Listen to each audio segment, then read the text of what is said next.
Desconfia funcionário farmacista e Hospital Nacional Guido Valadares ao iniciar BRC comete crime de falsificação agravado. Também Guido BRC manda mensagem basasing FGC atau foto atestado médico. Tribunal Judicial de Primeira Instância dili quinta-feira, Lourenço Recém Lima, Fulan Janeiro, tinha rinho rua Ronaldo Recém halal julgamento do crime de falsificação agravado nevema comete o seu arguido BRC. E a audiência ne arguido confessa imparcial kata. E a momento neba nia manda duni mensagem basasing atau manda cartão eleitoral ba arguido atau halo atestado médico.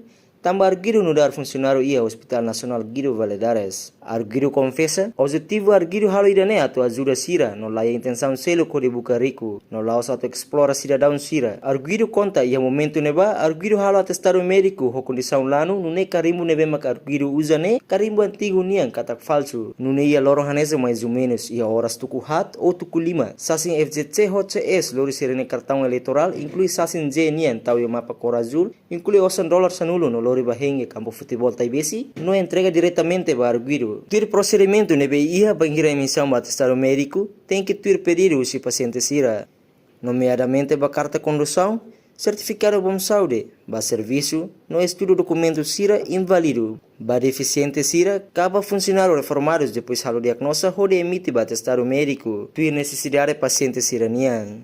Reportagem Marquita da Silva, Televisão Timor Post.